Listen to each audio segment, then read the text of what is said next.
prensa, Enrique Arce. Así que, si queréis tomar la palabra alguno de vosotros para introducir o uno a uno, como os parezca. Bueno, pues introduzco yo, si os parece. Sí, claro. Baja el micro. Que está Fernando el micro, yo os digo. Primero, daros las gracias por estar aquí, después dar las gracias al festival por tener Maniac en sección oficial. Para nosotros es algo muy ilusionante estar en nuestra ciudad, un festival como este, con el que hemos crecido y nos hemos referenciado. Pero también quiero que sepáis que es la primera vez que todo el equipo está junto, porque como ha dicho Fernando, son 5 historias y cada una se ha realizado por un equipo diferente, tanto artístico como técnico muchas veces, y es la primera vez que los 30 actores, que los 5 directores coincidimos, ¿no? Y para nosotros es un motivo de alegría doble en ese sentido. Decir que estos señores y esta señora que me acompaña aquí tienen, bueno, toda la responsabilidad de que esta peli haya sido una peli grande, junto al equipo que también está por aquí, y que invitaros a que la veáis esta noche también, que es lo que no fuiste a verla ya en el pase de prensa, que simplemente es eso, es una peli que pretende entretener y es una película de género que es solamente cine y que esperemos que os guste. Abdelatif es el realizador de la historia La Visita. Yo me acuerdo de la primera vez que me llamaron por teléfono y me propusieron el proyecto, ¿no? Y mi respuesta fue: esto es algo tan descabellado que me resulta sugerente. Y no ha defraudado. La verdad es que ha sido una aventura que posiblemente se podría haber hecho con más dinero, pero no con más cariño. Y en eso sí que aplaudo al equipo, porque el equipo ha sido un equipo que lo ha dado todo, ¿no? Y eso es lo que te llevas al final, más allá incluso del resultado, que estoy muy contento, pero que eso es lo que me llevo. Paso. Hola, buenas. Bueno, yo he hecho la parte de The School of Desires, la calavera de los deseos. Y bueno, estoy muy contenta de haber estado en este equipo. Al final creo que ha salido una peli muy bien empaquetada, ¿no? Y direccionada, a pesar de ser 5 directores. Yo concretamente estaba en Barcelona, estaba alejada, pero bueno, a la vez estábamos muy cerca, ¿no? Estuvimos en comunicación. Y bueno, la particularidad que tiene, como veis, que fotográficamente es más luminosa. Pero bueno, estoy muy agradecida a Quique y a todo el equipo por la oportunidad, que en Barcelona hacemos mucho género y además hay pocas mujeres que lo hacen y me he sentido muy a gusto haciendo esto. Gracias. Hola, buenos días a todos. Yo soy Enrique García y, aunque lo pone ya aquí, ahora que veo, la llamada de Quique fue hace un par de años y, al igual que Guida, me sentí completamente como interesadísimo en formar parte de esta fiesta. Esto es un producto, aunque seamos distintos directores, pero es Quique el que nos ha cuidado a todos y nos ha dado además un foco muy concreto y sobre todo libertad para que nos lo pasáramos bien asustando al público. Así que nos lo puso muy fácil a la hora de poder entrar a formar parte de este proyecto. Mi historia es el momento perfecto, The Perfect Moment, a diferencia de otros estilos que tiene los distintos segmentos de Maniac Tale. El nuestro ha querido buscar un poco más el terror más clásico, con tintes psicológicos de finales de los 60-70. He trabajado con actores maravillosos, no solamente ingleses como James Neal, sino con actores de aquí de Málaga maravillosos también, como son Virginia de Morata y Mercedes León, que estuvo nominada ese mismo año al Goya por La Isla Mínima. Y ya digo, porque nosotros tengamos este segmento dentro de este proyecto de Quique, que forma parte de esta sección oficial del festival, para nosotros es un regalazo, es un premio enorme, y al estar aquí defendiéndolo. Paso a la voz. Hola, yo soy Rodrigo Sancho y básicamente lo que quería era expresar mi gratitud hacia Quique, porque esto ha sido un regalazo, evidentemente, y espero que se vuelva a repetir. Pero yo soy un superviviente de oficio, o sea, un ayudante de dirección que le llama a Quique, pues básicamente mendigando trabajo, y para mi sorpresa he terminado dirigiendo parte de esta película, que es la parte troncal, que así venimos a llamarle, y como su nombre indica es el tronco de esa historia, ¿vale? Y yo la he concebido como, gracias a Salva, aquí presente, que es el guionista, con un esfuerzo increíble para unificar todas las historias y darle un sentido, ¿no? Y más allá de esto, pues yo la he concebido como una historia de un guión que se escribe a sí mismo, ¿vale? Y evidentemente aquí a mi izquierda tengo a Enrique, que no solo es amigo, sino un increíble actor, ¿vale? No, es que es la verdad. Pero es verdad que la historia en sí, a mi entender, la gran triunfadora y la protagonista real es un personaje que interpreta Alicia Montesquieu, que es precisamente la guionista que escribe un guión en tiempo real, manipulando a este pobre desgraciado a lo largo de este metraje y dándole sentido final. Y paso palabra.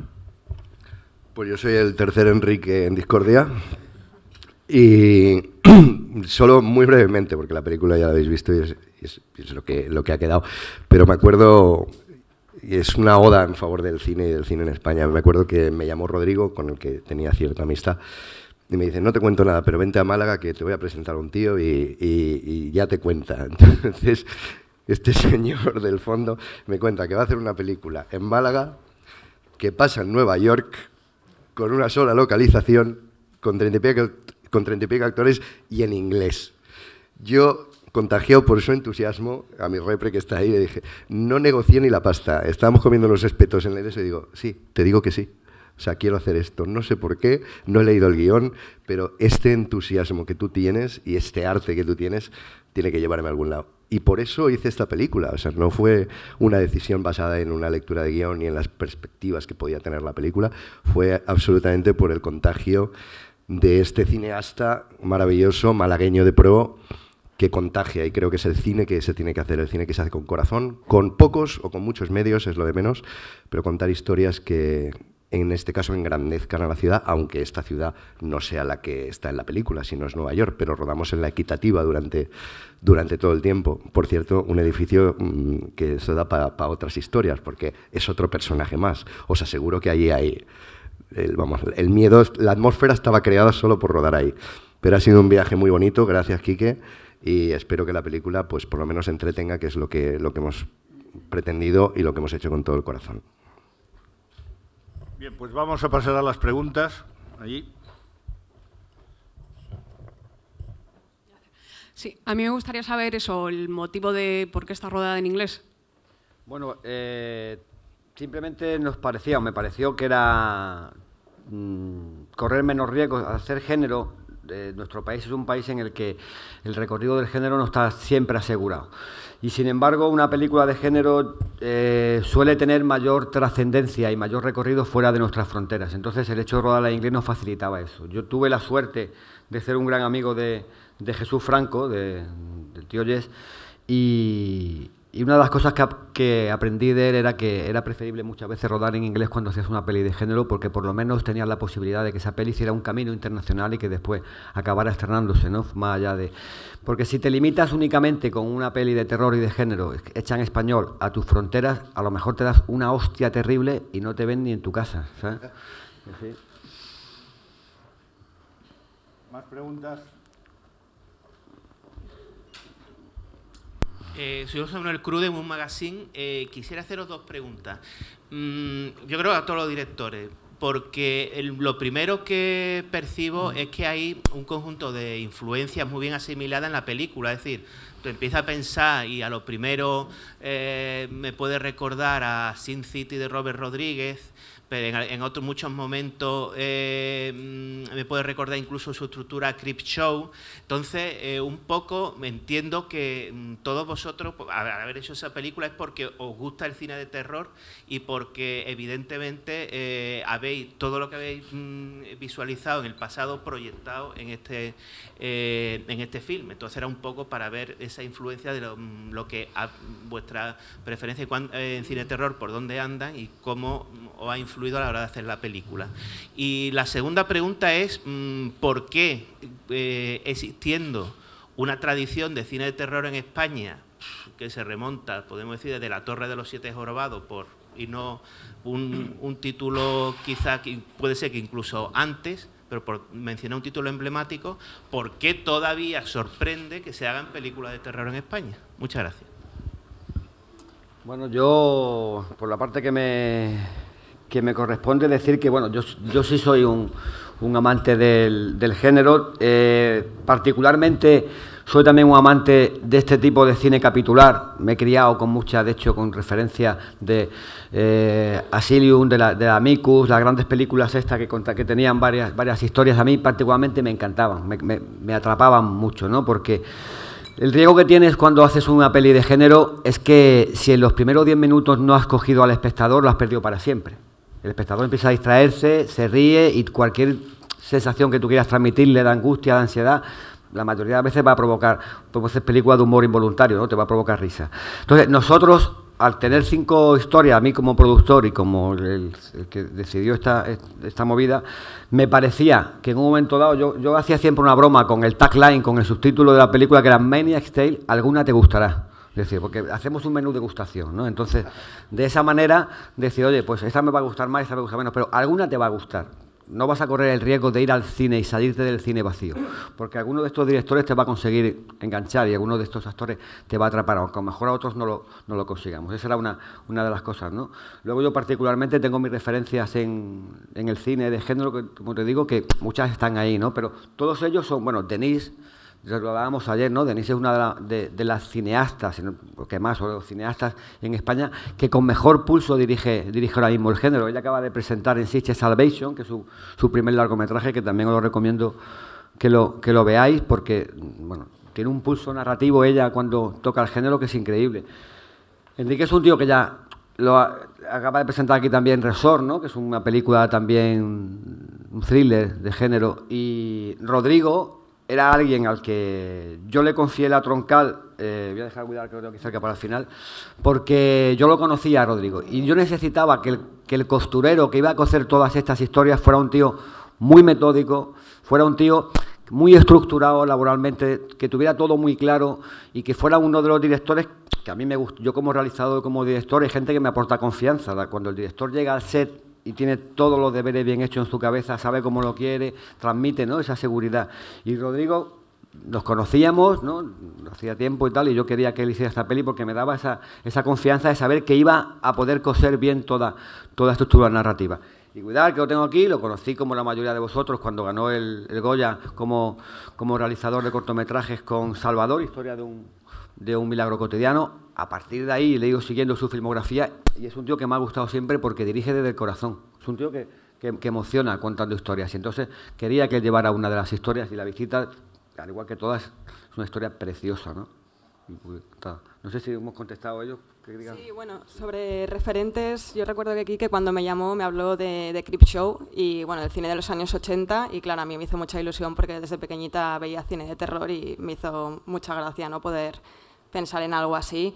Y bueno, a partir de ahí, por ejemplo, en mi episodio, pues también me gusta mucho el cine de terror oriental, que eso lo aplica un poco en el monstruo, ¿no? Sí, en la chica que aparece. También hay influencias de otras pelis que no son de terror, por ejemplo, Spring Breakers, me sirvió mucho el tema adolescente y fotográficamente para darle el tono a la película, ¿no? Hay una mezcla ahí, en mi caso, muy, muy ecléctica de muchas cosas. Pero bueno, vosotros comentar. Bueno, yo en mi caso, los referentes, en el momento en que Quique me propone la historia, aunque hablamos de los 80 y también surge Twilight Zone, Los límites de la realidad, esta peli que produjo Spielberg, y Amazing Stories, yo me lo llevé un poquito también al terreno patrio, con Historias para no dormir de Chicho Ibáñez Serrador, que me parece un referente brutal de este cine de terror que se hacía en España en los 70 y que Chicho con 2 películas, pero con esta serie conseguía tener a nuestros padres y a nosotros cuando éramos más pequeñitos acojonados, literalmente. Yo tengo la colección en DVD de todo lo que salió y cuando lo voy revisando me voy viendo lo valiente y lo atrevido que fue.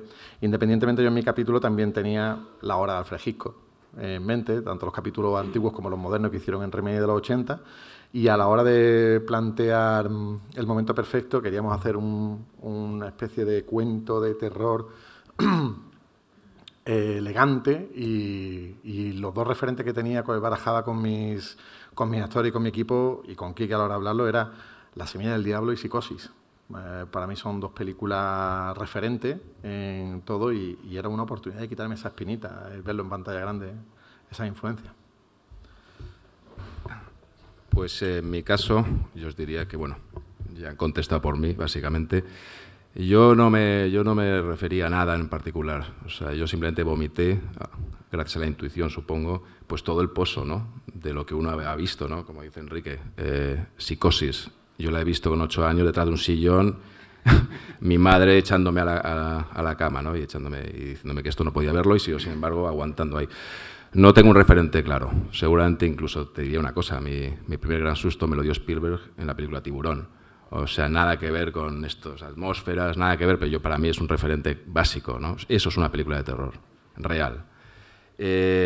Y poco más. Bueno, por cierto, en cuanto a tu segunda pregunta, yo te diría, ¿por qué no? O sea, ¿por qué no se pueden hacer películas de terror? No, yo decía que todavía sorprende de cara muchas veces algunos decía, o sea, era al contrario, el sentido era al contrario. Era decir que hay una tradición larguísima que muchas veces no se conoce ni se da ni se le da el lugar que merece, y todavía muchas veces cuando sale una película de terror en España sorprende muchas veces noticias en prensa diciendo, se ha hecho una película de terror en España. Vale, te entiendo. Pues... O sea, no, se llevan 70 años haciendo películas de terror en España, y muchas veces en Estados Unidos tiene más prestigio el autor español que incluso aquí. Ese era el sentido de la... De todas formas, yo creo... Disculpa. Yo creo que lo raro no es que se haga una película de terror en España. Lo raro es que se haya hecho en Andalucía. Porque no hay una gran tradición de cine de terror en Andalucía. La hay de comedia, de drama, por supuesto. Y hay alguna película que ha hecho algún director vecino sevillano que tiene un par de títulos que están muy bien. Pero no es un género con el que se prodigue mucho de Despeñaperro para abajo. Entonces, de ahí un poquito también la aventura de lanzarnos con esta producción de Quique. Yo sigo diciendo que me parece muy arriesgada la apuesta de él, pero además muy feliz, porque lo ha hecho con tanta pasión y con tanto convencimiento con estas reglas de rodarlo en inglés. Yo llegué proponiendo mi historia en español y en 2 citas me convenció rápidamente por qué tenía que ser en inglés, y la verdad es que ha sido un acierto en todas reglas. Pero no, el rodar cine de terror yo creo que también es algo muy catártico. Nos libera de nuestros miedos y en una pantalla puedes contar todas las barbaridades que se te pasan por la cabeza, porque luego llega la vida real, que no sabemos si es más terrorífica, pero esta es más para hacerte soñar. Bueno, yo en calidad en el otro apartado, en el apartado de actor, yo te diría que es verdad que es un género hasta cierto punto denostado, no por el público, que sigue siendo un género que te lleva mucho al cine, ¿no? De los que más, junto con la comedia romántica, creo. Como actor el reto es muy sencillo de ver. Tú estás viendo una comedia romántica y tú empatizas con los personajes, pero empatizas de una manera con distancia, te ríes. Una comedia te ríes con ellos, te ríes con la historia, te diviertes. En un drama o en un thriller te interesa la historia, la trama, la sigues, pero no hay una empatía total con el personaje. En el terror sí que pasa eso. Creo que es el único género donde pasa. Tú sufres con el personaje, te asustas con el personaje. Si el personaje lo pasa mal, tú lo pasas mal. Si el personaje se lleva un susto, tú te llevas un susto. Si el personaje sufre, tú sufres. Si el personaje se relaja, tú te relajas. Es el único género que te agarra y dependes absolutamente del actor o de la dirección que te está contando la historia. Y empatizas en un 100% con él. Es el único género de todos. En el otro siempre coges una cierta distancia. En este no. Y esa es la gran responsabilidad que yo he sentido como actor. Yo sabía que si yo no me asustaba de verdad, el público no se iba a asustar. Si yo no lo pasaba mal de verdad, el público no lo iba a pasar mal. Evidentemente todo ayuda. Desde un trabajo maravilloso de Amador Rejac, que ha hecho unos monstruos y tal, que era espeluznante solo de verlos, que ya te llevaba ahí. La Equitativa, lo que te he dicho antes, un sitio que es como para verlo por dentro, ¿eh? O sea, ahí solo no pasas una noche. Entonces, todo eso a mí me ha venido muy bien para decir, señores, aquí tengo una responsabilidad muy grande. ¿Cuál es? Que lo que yo sienta, lo sienta el público, porque no va a ser de otra manera. Es cierto que hay muchas historias y tal, pero la troncal es un poco la que te lleva y es un personaje que es el que le pasa todo. Los demás están un poco, son manipuladores, pero el espectador, yo sabía... Nada más leer el guión, digo, Juan es el que les tiene que llevar a donde los directores quieran llegarle. Y para mí eso era una gran responsabilidad que no he sentido con otros géneros. Esa responsabilidad de decir, si a la gente está sentada ahí y le da igual lo que me pase a mí, la hemos cagado, macho. Como no conecten y como no tal, va a estar muy complicado que esto funcione. Y eso para mí ha sido, ya te digo, una gran responsabilidad. Y por eso quiero romper una lanza en favor del género del terror, que me parece el género puro por excelencia. Yo he tenido la suerte de hacer 2 pelis, han sido 2 proyectos maravillosos y siempre me he sentido con una gran responsabilidad. Con lo cual estoy de acuerdo en lo que tú decías, que por qué no más, ¿no? Parece como que nos da un cierto terror, ¿no? Ya está todo visto. Pero se pueden siempre hacer cosas porque al final... Es una historia más contada, se ha contado 1000 veces, pero que el público sienta algo, que le mueva, que pase miedo, que pase terror. Y ahí estamos. Pero falto yo, ¿no? En mi caso, las influencias, pues todas. Desde Mazinger Z hasta Haneke. O sea, todo está ahí operando. Otra cosa es que busques alguna referencia. En este caso en concreto, a mí me llegó la historia de Salva Martos, me enamoró. Creo que Salva es un talentazo. Y fue un flechazo con la historia. Le sugerí algunos cambios, se ofreció él personalmente a hacerlos. Esa humildad no la he visto muy habitualmente en los guionistas. Y a partir de ahí fue la historia la que empezó a pedir lo que necesitaba. O sea, uno al fin y al cabo hace un poco de medium con lo que está ocurriendo, ¿no? Pero es estar sensible con lo que te proponen los actores, lo que te proponen la gente de arte, lo que te propone el guionista, y la historia fue prácticamente pidiendo lo que necesitaba. Siempre que me hablan de influencias nunca tengo una respuesta concreta, ¿no? Yo creo que hay una frase que dice que si copias de un libro es plagio, si copias de 50 es documentarse. Y yo creo en ese principio. ¿Más preguntas?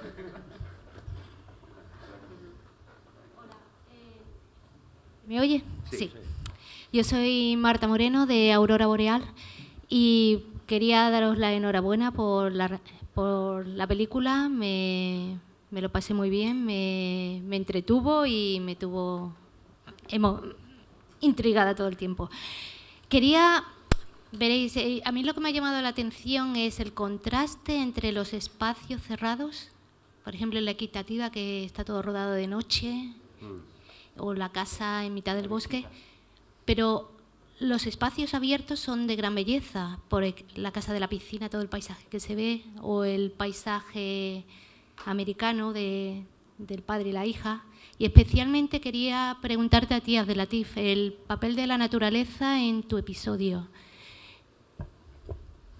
Había una cosa que queríamos hacer, que era jugar un poquito en contra del género, ¿no? Cuando llegara el momento de resolver la historia, no ir a espacios cerrados y oscuros, sino salir a espacio abierto, y luego el bosque ya tiene una connotación mágica en sí mismo. Y cuando fuimos a... ¿Dónde era? ¿En Coín? Era en Ojén. En Ojén, eso. Y cuando fuimos a Ojén me quedé prendado del sitio. Y dije, sí, aquí. Es que tiene que ser aquí. Es un personaje más, el bosque. Y me gustaba esa cosa de jugar en contra del género. Y creo que es un acierto. Yo cada vez que veo la historia me reafirmo más en que fue una elección interesante. No abusar un poco de la oscuridad y de los espacios cerrados. Que jugar un poquito a llevarla casi a un mundo de aventura. Y la banda sonora que elegisteis es como que ensalza mucho esa belleza del bosque, ¿no? Sí, sobre todo agudizar la sutileza de las sensaciones, ¿no? Que no sean sensaciones muy brutas, que te dé algo más, que aparte de miedo sientas otras cosas, ¿no? Sí, en ese sentido Pablo Trujillo, que es el músico que ha compuesto la banda sonora, junto con canciones de Alicia Montesquieu, que está aquí, que también es una de las protagonistas de la película, pero ella también es cantante, y nos ha regalado, nos ha hecho 3 grandes regalos, que son 3 canciones para esta película. Cuando estuvimos hablando, concretamente en la peli esta, en la de La Visita, ¿no? Teníamos muy claro que la banda sonora tenía que tener un toque de contrapunto angelical, por eso los coros, los niños, toda esa parte, ¿no? Y Pablo, que es un genio, que creo que tiene dos o 3 películas en este festival como compositor, ¿no? Pues la verdad que supo captarlo, y nos ha regalado una música también preciosa, ¿no? Para toda la peli y concretamente en esta, ¿no? Siguiente pregunta. Pues ya está, qué bien. De uno en uno. Qué alegría, que todo tranquilo, muy bien. Pues nada, muchísimas gracias, compañeros. ¿Vale? Muchas gracias, mucho éxito. Fernando, nos vemos. Gracias. Todavía...